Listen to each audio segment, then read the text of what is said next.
Welcome to Modern Mind, Ancient Book, where we're going back to move forward. We're finding a love for the law, the prophets, and the writings. Please feel free to reach out to us at our website, modernmindancientbook.org.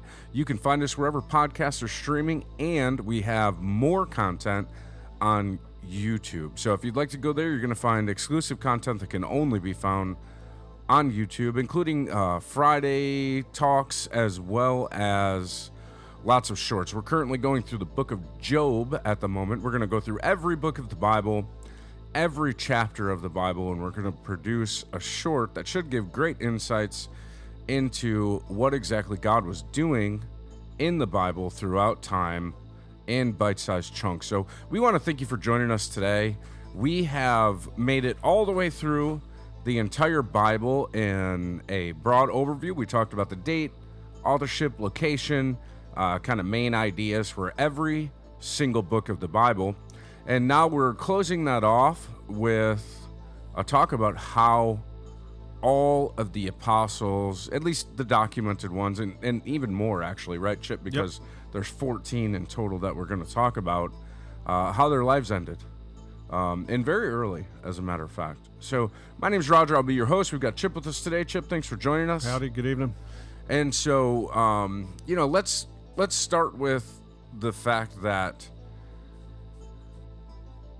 the apostolic martyrs, right? They didn't have a good end.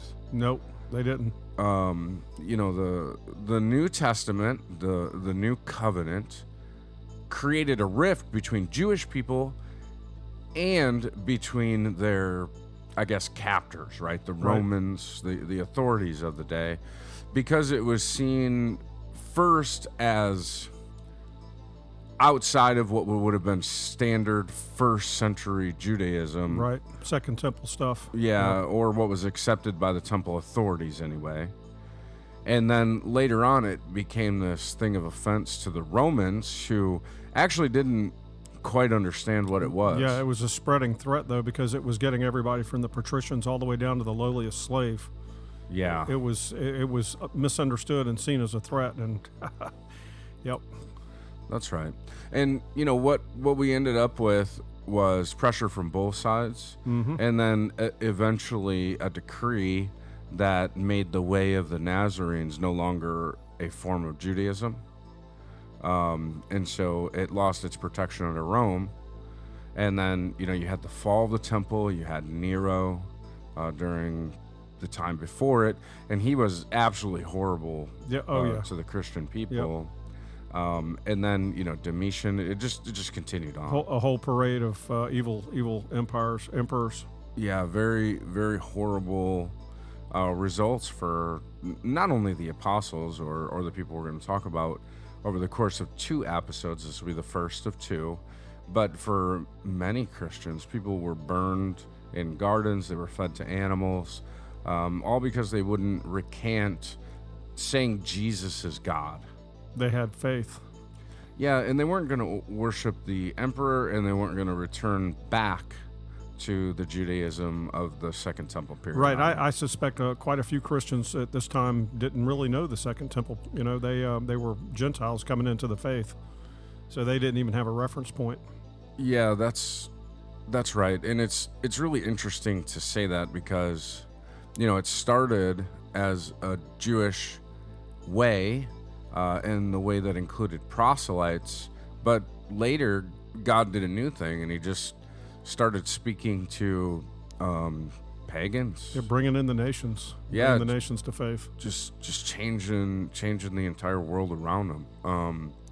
The last shall be first. Yeah, it's the Acts 15 thing, right? Like, what do we do with all these pagans who are offensive to Jewish people? And James and Peter, James closed it out, said, well, they just can't be that offensive to us, right? So they can't eat blood sacrificed, or they can't eat blood, they can't eat meat sacrificed to idols, and they have to abstain from sexual immorality, which was a big deal in places. It was definitely rampant. There were entire cults that were dedicated to some pretty obscene practices. Yeah, it actually reminds me a lot of the book of Judges and Joshua and like the Baal kind of stuff. It reminds me of 2026 Western culture also, but yeah, the world tends to be a little loose, doesn't it? Yeah. And then not accept responsibility for the actions that they take. Instead, they add worse to worse. And then God sends his hand into his story.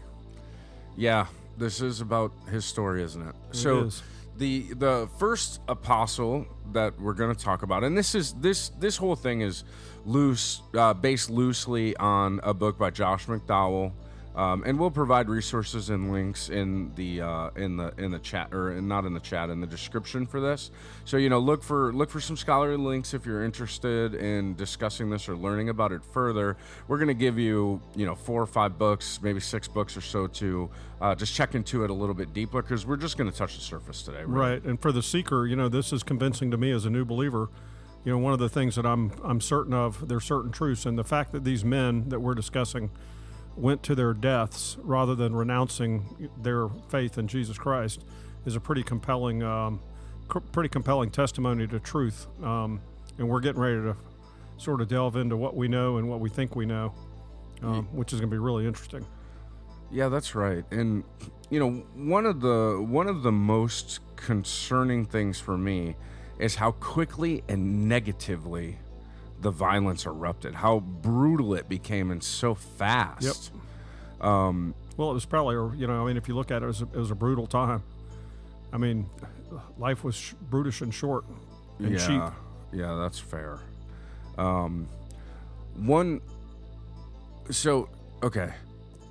It started really with the stoning of Stephen. That's recorded in the book of Acts. And he just said he sees God on high, and he he was looking at him as they were basically trying him. Yeah, which was pretty much of a that had to have an impact. Now there's some speculation that Paul was present in Jerusalem when that was happening as a Pharisee. Should say Saul, right? Well, as a young man, yeah, holding the coats or whatever, right? Yep. So, yeah. A cup of trembling, as you like to say. A cup of trembling. And the whole world has this tendency to be violent very fast. And we just don't regard human life in the way that we should. So, this is an important thing also to realize for Christians as the world begins to get darker. We know that Jesus' cup was drank by all the disciples except for John. But he didn't have a good time. And if Jesus lived and was treated that way, well, he's our king, and he showed us the way. In fact, he gave us a new commandment that we should give ourselves up as he gave himself up. So we probably want to be very aware of the content we're going to be talking about, and just take it to heart and learn maybe what it means, and hope that it doesn't become our future. But at the same time, this world is dying. And the evidence of it is that the world kills the righteous. Yep. Well, we're just passing through. Yeah. That's the way these men looked at it too. It's pretty telling that they were willing to drink the cup. Well, they literally gave themselves up for Jesus. Well, they had to. They saw something the world has never seen before. Mm-hmm. They saw a man that they didn't understand say things that were bigger than they could even imagine. And then after he passed away, they saw him alive as the man God, who appeared like the angel of the Lord in buildings that were locked and disappeared. But he also appeared and ate food and walked with his disciples. Right. And Thomas even touched his wounds, right? Right. Wow. So, this is the first generation, just like in the book of Judges, right? That second generation that saw what God had done, who experienced it and who was in the wilderness. They were kind of faithful. Kind of. Yeah. The church did pretty good while John the Elder was alive. Yeah, and then it started compromising with Rome. Yeah, first thing we did. So Okay, here we are. Let's start talking about some apostles now that were ultimately murdered for their faith. So the first one, and often seen as the most prominent of the apostles, is Peter. Yep. Peter died in Rome around 64 to 68 AD during the Nero persecution. When Nero went crazy, Peter was murdered at that time. Along with the next disciple. So he was crucified just like Jesus. Right, but upside down because he didn't want to go the same way as Jesus. Yeah, it says later traditions say that. Right. The confidence for this is high. I mean, Peter was definitely murdered in Rome by Nero. Yep. And this had to be just an absolutely horrible time for all of the Christians, not only in Israel, but also in, the surrounding Asiatic, Greek kind of areas there. Because, for them, they had to have seen this as the time just before Jesus was to appear. And the whole world is collapsing around him. Yeah, an entire empire was just losing its mind. Yep. So, yeah, super high probability this is the way he was killed, somewhere around 64 to 68. This is before the fall of the temple even. Right. This is before Israel freaked out and caused, Rome to respond. Yep, and there are already churches planted all over the Roman provinces in the Eastern Mediterranean, as well as Jewish synagogues that are in the diaspora. That this is before the temple falls. There are communities out there. The way I view this is the crucifixion of Peter. Imagine it ripples out from the center of Rome, and it doesn't get everywhere, but the fear must have gotten everywhere.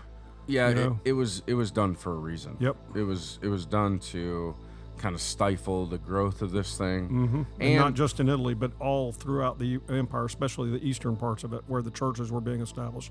That's right. Yep. And the way that Peter was killed tells us about his status too. Right. He was crucified because he wasn't a citizen. Mm-hmm. The next apostle is the Apostle Paul. So Peter and Paul are murdered at about the same time. Yep, and in the same basic location. So Paul was also murdered in Rome from 64 to 67. So Paul preceded Peter by a little bit. Yep. He was killed by beheading. Right. Which was the imperial way. Well, he was a citizen, right? Wasn't he a citizen from Asia Minor, from Tarsus? Yep, from Tarsus. That's right. The probability for this one is also very high. Right. And this is one of the best attested to apostolic deaths. Peter, for sure, was murdered in Rome by beheading.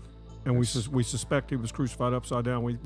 We're very positive that almost as positive as anybody can be peering back into history that he was crucified. But Paul being a citizen, he was afforded a different sort of death. Yeah. Which would be a lot more merciful if you look at it from the purpose of the executioner. Thanks for correcting that. Yeah. I don't know why I keep getting those two confused all the time. Paul and Peter, for some reason, are the same to me. Okay, next one. James, the son of Zebedee. He was killed in Jerusalem very early. Now, he was killed under Jewish law, probably. Yeah. Yeah. In AD 44. Yep. By beheading. Yep.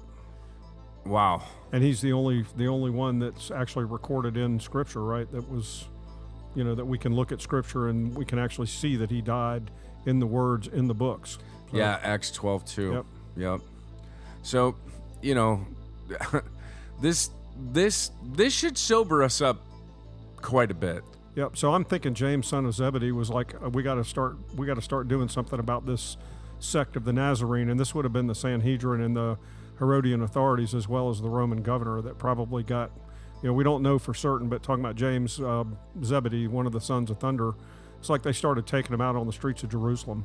Yeah, he was probably doing evangelism. And whatnot, right? Exactly. And they're like, we got to stifle this. We don't like this. Yeah, that's probably exactly what happened. Yeah, thundering. So we're saying we have a pretty high confidence, or very high confidence, that he was actually killed the way we think he was killed when he was killed. That's right. Yep. Next is James, the brother of Jesus. Not one of the 12, but a leader in the Jerusalem church. Yeah, I actually see his. I don't know. This is Chip's speculation, but I can see that he's the brother of Jesus. He's in Jerusalem. He's present at the Council of Jerusalem in 50, and I can see him as one of the. The way I envision Christianity spreading before it was called Christianity, it's the way, the sect of the Nazarene.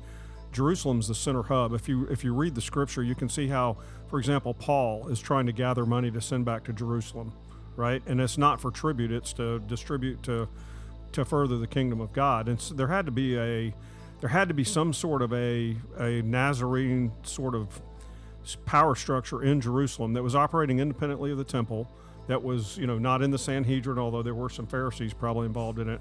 And this is all my speculation, but I can see James as a source, the brother of Jesus, as a source of probably great. That's why Stephen was stoned, right? He was caught up in this same thing, where basically you've got the sect of the Nazarene operating in Jerusalem, and you've also got the temple and the Pharisees and the Sanhedrin operating, and the prelacy, I guess you would call it, of the governor.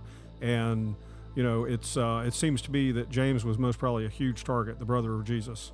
Take this guy out because he's the James and Josephus, Yeah. As is remembered as a very, very devout practitioner of Judaism. Right. He spent significant time in the temple, so much so that his knees were calloused to a degree that it was plainly visible. So, right. So, James was well respected among Jewish people and even among the Pharisees and Sadducees.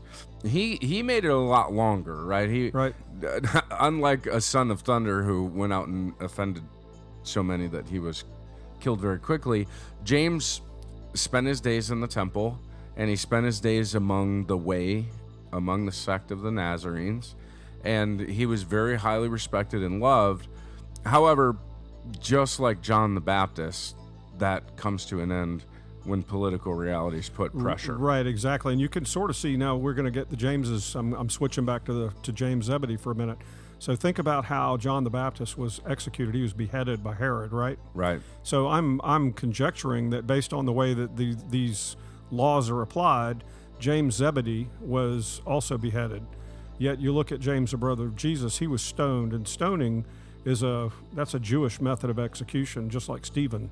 So I'm surmising that James, the brother of Jesus, this was a Jewish, basically probably for blasphemy would be my guess. He was dragged out of the temple. And prosecuted and executed and then probably clubbed afterwards. On the spot kind of thing. Yeah. Just a horrible way to go. And this was in AD 62. So in 62 there was a particular growth of kind of nationalism too.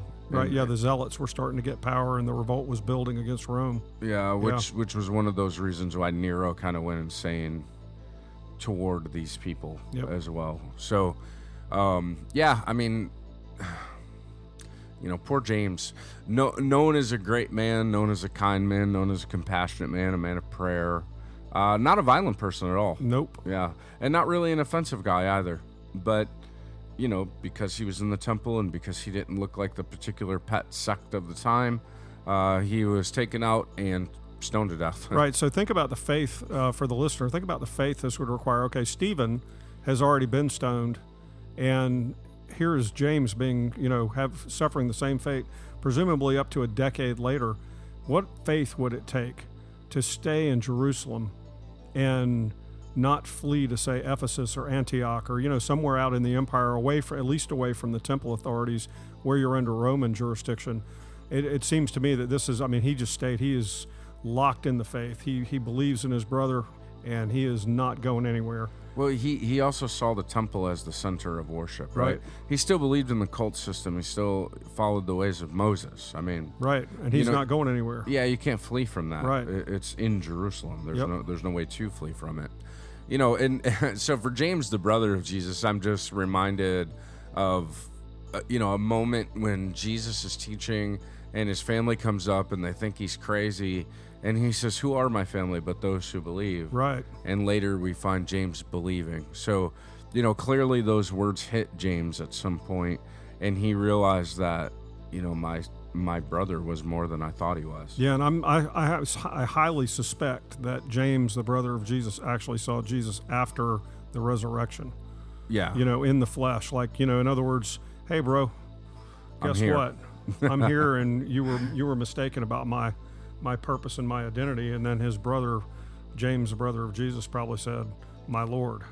Yeah. And live that out all the way until the end. Exactly. Yep. Next is Andrew. So, Andrew was killed in Greece. Yep. Don't really have an exact date, mid to late. So, 50 to 99, I guess, right? Yep.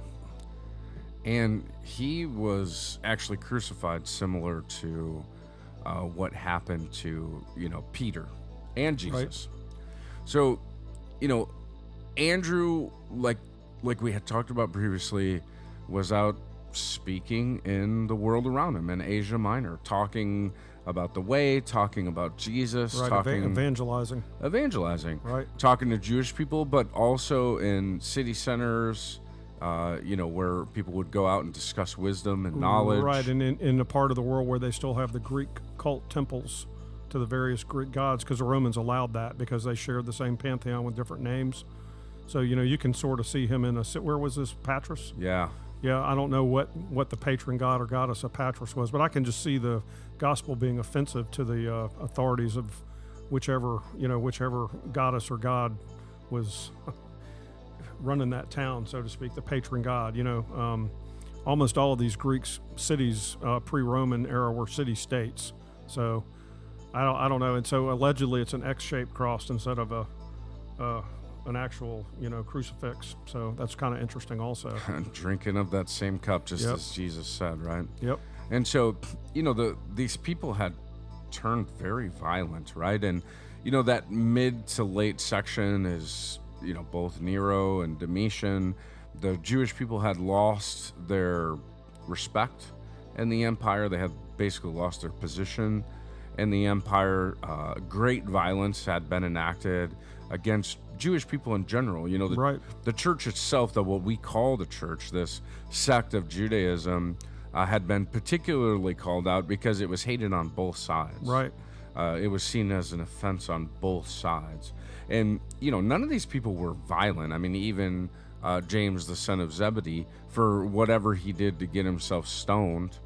Probably street preaching would be my guess, and it was blasphemy. Or beheaded or whatever it was that got him. Yeah, it's just... Yeah, I think he was beheaded. Yeah, it's just a matter of very quick offense and very ruthless action against people that aren't violent. Right, and in all of these places so far, there's been some form of Roman governance, and most probably if you're a Roman, the people that were governing these Roman provinces were all patricians in Roman families that went back to, the time of the Republic and even pre that, and these people were all climbing the social ladder and the political ladder in Rome. They could care less. They probably thought that, look at these Jews, they're all schizophrenic. You got these Christian type Jews, and then you've got the temple type, so the Roman authorities, they probably didn't even care about the message. They just wanted to my squash guess the is they sort of resented the special treatment that they got too, because you were allowed to have temples and other gods because you just had to worship the emperor. Right. If you worshiped the emperor, you could have anything else you wanted, as long as you would bow down, proclaim the gods of Rome were the gods of Rome, then you could have whatever god you wanted. There was no issue with that, because those gods were less about being real and more about political authority and position. Right. And so, these Christians are living outside of that because they say Jesus is the true king. That existed very early, the God and the king of the earth, and that he would be coming and establishing a new kingdom. And how offensive to Rome that would be. Yeah, political authority abhors that sort of comment, right? Yep. And so, that's how Andrew was murdered. He was crucified as a non-citizen in a Greek state. Right. Next is Thomas. Thomas, so far, is the one who ventured the farthest out. He went to the east, and he made it all the way to India. Right. It for some reason it brings to mind for me Alexander the Great, right? Yeah, it's pretty interesting, and there's some evidence that Philip and Nathaniel or Bartholomew actually traveled with Thomas for some time, as he headed to the east but Thomas went the farthest. Yeah. How much courage would that take to spread the gospel into a completely Eastern? It's out of bounds. It's across Parthia. I mean, we're talking the Indian subcontinent here. That's a long way away. And just interesting. Long-term enemies of Mesopotamia and the Levant. Yeah. I mean, these are people that nobody really wanted to associate with. These are the people that ran Alexander the Great back. Yes. Right? Yeah, it wasn't the place you wanted to go to. Right. A very old culture, very steeped in its own religion and its own ways. And here comes Thomas. With the word of God. Yeah, speaking about the God man, the immanent version of the transcendent God, among a people who had their own legends and ways, who actually, in some ways, believe very similar to this. Right, but they didn't get to stick their hands in Jesus' wounds. No. He knew. Thomas did. I mean, and that's what makes Thomas so interesting, because the most skeptical is the one who went the farthest. Yep. Boy, that's Christianity, isn't it? Yeah, it'll turn you on your head. Sure will. Yeah, when God speaks, you change. That's a fact. That's fact. So, he went to a place called Mylapore in India in AD 60, 70, so either just before or at the fall of the temple, and he was speared to death by some zealot who didn't like what he was saying. Right. Yeah. Ugh. Poor Thomas. Yeah, seriously. Yeah. So the mission to the east was early, but this death is less secure. We don't really know. Right. If this is true or not. But we do know that he went out and was martyred, and this is probably how. He went to the east and he didn't come back. Yeah, there's a likelihood with this one. Yep. He was speared to death. The last one we're going to talk about in this show, we're going to do 14 in total. We're going to do 7 and then 7 again, is Philip. He went to Hierapolis in Asia Minor, late 1st century, and he was executed either by crucifixion or hanging. Wow. Yeah. Yeah. Yet another one. And these are areas where Paul had operated significantly for quite some time, 10, 20 years, 30 years. And they just didn't have these problems, but really Nero did a lot of damage. Yeah, you could see that the imperial edict that went out into the empire. I mean, this is Asia Minor, is a province of Rome, and again, it would have a Roman provincial governor who didn't want any trouble from these wild-eyed followers of the way. That's right. They're there being offensive. They're there speaking to things that say Romans' rule is not legitimate. Jesus' rule is legitimate. They're talking about a form of Judaism. They're talking about a God king, who's returning. Oh yeah, his kingdom is coming, and that got him crucified or hung. Yeah. So there's 7 of them. Nobody's escaping so far. Nope, and they all went to their deaths willingly because they knew. They did know. I mean, all of these people had a personal encounter with the risen Jesus. All of them, and I mean, how much more sure could you be than these folks? You couldn't be any more certain as a Christian. They weren't just relying on blind faith. Well, this is why the martyrdom matters, right? Because it's our basis for them having experienced and seen something that would give them the confidence to lay down their lives. Yeah, well, I mean, no man willingly, I don't care who you are, you can come up with some examples and I can shoot them down. No man willingly, with no witness, no earthly witness, like say Thomas, no man goes to his death for a lie that he knows is a lie. You may be misled, but if you're not dying for, these people were dying for truth because they knew it. And that's a telling thing for a new believer. I mean, this is compelling evidence for Christianity being, the way, because these men, they knew, and they were willing. They weren't willing to compromise. They drank from the cup, and that's compelling evidence for me. I mean, nobody dies for a lie that they know is a lie. Nobody. You may be misled, but these people, they knew the truth. And they died. You want to do a little apologetics right now? I'll play the bad guy. Okay, go ahead.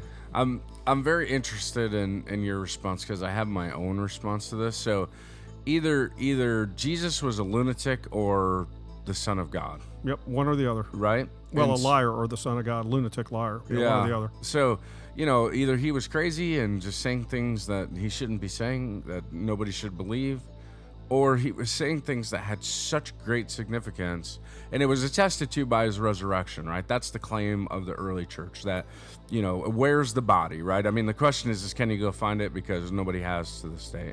And if they were going to find it, they would have found it early, I would imagine, because there was a great reason. Yeah, political reason. To find that. That's why they guarded the tomb, right? Yes. So, that being said, you said that nobody dies for a lie. That they know is a lie. That they know is a lie. Yeah. Okay?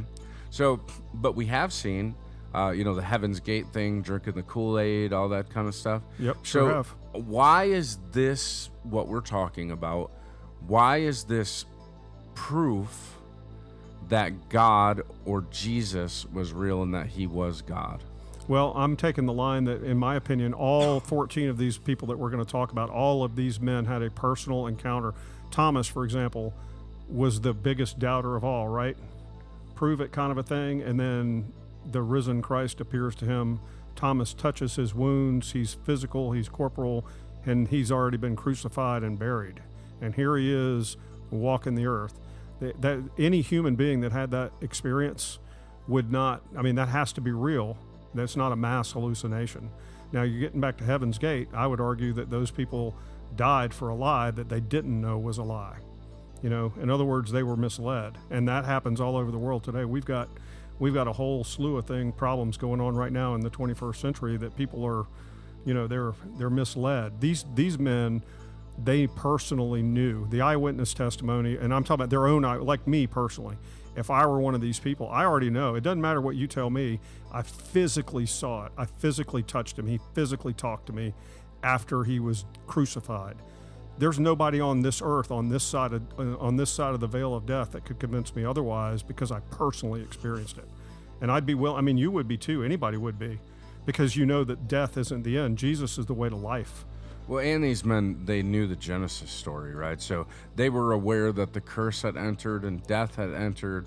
And now they see Jesus, who says he's the God at the beginning, who has now redeemed and modified that curse to no longer have strength or to avail. And he's personally proven it.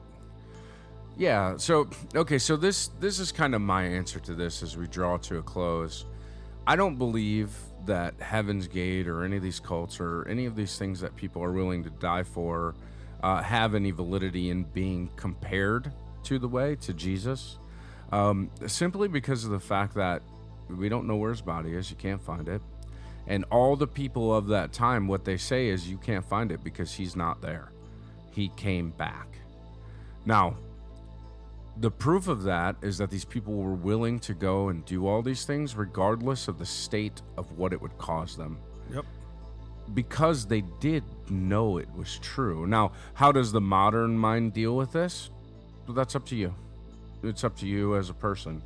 For me, it's as easy as this. When my father was passing away, I made a deal with this God. I said, if you'll save my father, I'll give my life to you. My father woke up from a coma. He called out to Jesus. He told me that he loved me, and then he died. And he shouldn't have done that. But by the power of God and for the sake of his name, he was good to me. And that's enough for me. Once I dug into the evidence, I found that it's really hard to prove him. It's really difficult to prove him wrong, that it's not true. And then, if you look at the totality of the evidence, I went to Bible college, all these things. What I found is this. I don't know. It looks real to me. I can't see anything that says it's not real. What I do know is that the impossible seems possible with God, by definition. And the man that we met is the one who rose from the dead, who gave us back life that was taken from us in the garden. Now, for you, listener, for your friends, for your family, that's a choice you have to make. God's not forcing anybody's hand. He's not forcing anybody to see this is true, but he did give you something to look toward, and it's the man who rose from the dead. And that's good. That's good for me. My sheep hear my voice. Yeah. So, choice is yours. We hope that you found this interesting, we hope that you think about how these apostles ended their lives, and that you take it to heart, because the price that was paid for you to have this content, for you to have this Bible, it was significant. And so, these are documents that should be treasured, whether you believe them or not. They are ancient documents that have great value, and they should be treasured. So thank you for joining us. If you'd like to reach out to us, please feel free. modernmindancientbook.org. Also, you can check us out on YouTube. There's exclusive content on there. We are streaming wherever podcasts are streamed. May the Lord bless you and keep you, and make his face shine upon you, and be gracious to you, and turn his face towards you, and bring you peace. Shalom. Shalom to you. Chip, thanks for joining me. Yep. And God bless y'all. we wish everybody a great day, evening, afternoon. Bye-bye.